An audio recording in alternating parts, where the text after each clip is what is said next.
Sirosis hepatis adalah penurunan fungsi hati yang bersifat permanen atau irreversibel, yang mana ditandai dengan perubahan histopatologi. Perubahan histopatologi tersebut menyebabkan peningkatan tekanan darah pada vena porta. Dapat dilihat pada gambar yang telah saya sediakan.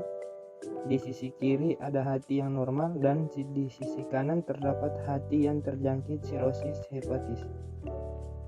Baik, setelah tadi saya menjelaskan mengenai pengertian sirosis hepatis, selanjutnya saya akan menjelaskan mengenai penyebab sirosis hepatis.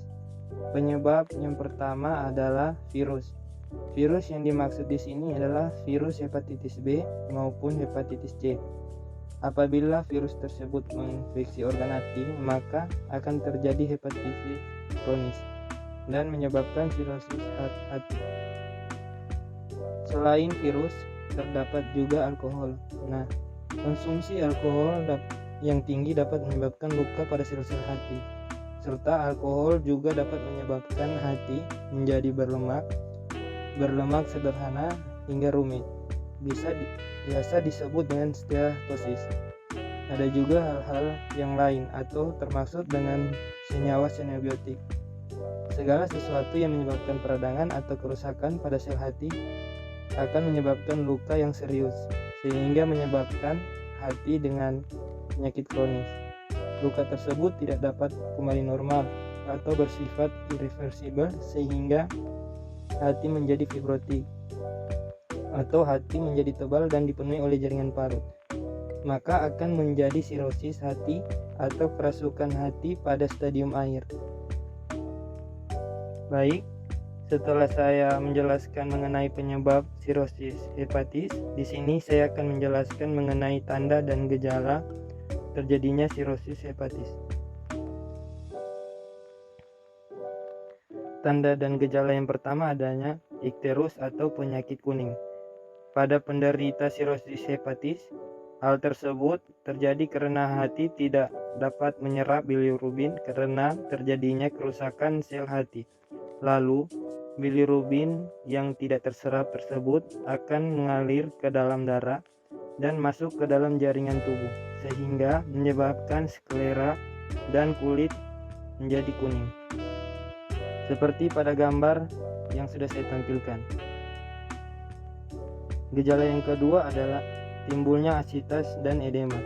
Hal ketika hati kehilangan kemampuan untuk membuat protein albumin, air akan menumpuk pada kaki yang disebut dengan edema.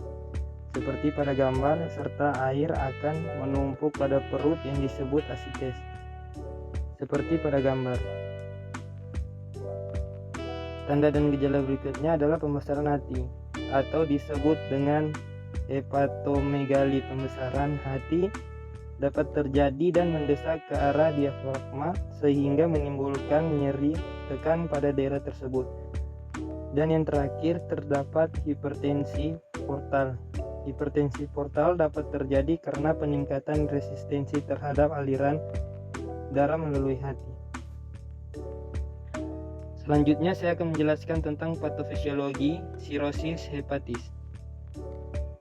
Nah, terjadinya sirosis hepatis ini diakibatkan karena alkohol, virus, dan hal lain seperti obat-obatan yang akan menyebabkan peradangan pada sel hati. Peradangan ini menyebabkan nekrosis meliputi daerah yang luas atau hepatoseluler dan terjadi kolaps lobulus hati. Dan ini akan memacu timbulnya jaringan parut disertai terbentuknya septa fibrosa difus dan nodul sel hati. Awal terjadinya fibrosis dipengaruhi oleh sel stellata. Sel stellata tersebut berfungsi membantu perkembangan hati dan di dalamnya terdapat banyak cadangan lemak yang mengandung banyak vitamin A. Juga berfungsi sebagai sekresi berbagai regulator. Berperan dalam detoksifikasi obat. Pada kondisi normal, sel stellata kurang aktif, serta pada keadaan abnormal, sel stellata akan merangsang proliferasi. Kemudian sel yang aktif ini akan berkembang biak dan memenuhi celah di sel. sehingga akan merubah struktur kapiler. Hal ini akan mengganggu pertukaran zat antara darah dengan hepatosis. Sel ini juga dapat menduksi apoptosis dari sel hati. Cipta fibrosa bisa dibentuk dari sel retikulum penyangga yang kolaps dan berubah menjadi jaringan parut. Jaringan parut ini dapat menghubungkan daerah porta yang satu dengan lainnya atau porta dengan sentral. Lalu beberapa sel tumbuh kembali untuk membentuk nodul dengan berbagai ukuran, dan ini menyebabkan distorsi percabangan pembuluh hepatik dan gangguan darah porta hingga menimbulkan hipertensi porta. Hal demikian dapat pula terjadi pada sirosis alkoholik, tapi prosesnya lebih lama. Tahap berikutnya terjadi peradangan dan nekrosis pada sel ductules sinusoid retikulo endotel, terjadi preganon asis dan septa aktif. Jaringan kolagen berubah dari reversibel menjadi irreversibel. Bila telah terbentuk septa permanen yang asereluler pada daerah porta dan parenkim hati. Gambaran septa ini tergantung pada etiologi sirosis. Pada sirosis dengan etiologi hemostasisosis, biasanya mengakibatkan fibrosis daerah periportal. Pada sirosis alkoholik timbul fibrosis di daerah sentral.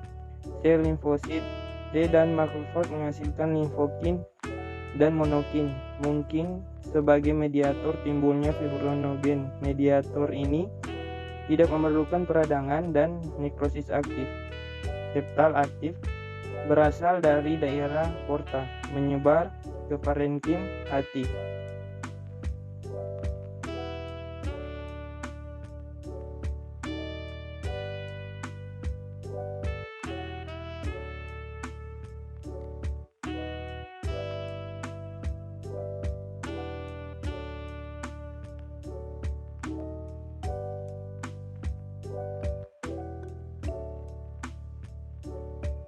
Nah, seperti itulah penjelasan tentang patofisiologi sirosis hati dari saya.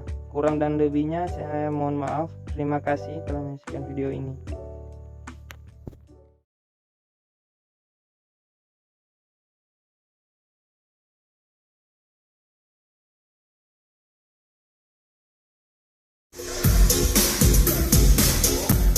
Halo guys, perkenalkan nama saya Ahmad Rizky. Di sini saya ingin mengajak kalian untuk bergabung bersama kami Unpi Manado. Di sini kalian dapat dibina, dapat dibimbing, dapat dibentuk menjadi mahasiswa-mahasiswa yang tangguh, yang aktif, kreatif, dan bermotivasi tinggi untuk nusa dan bangsa.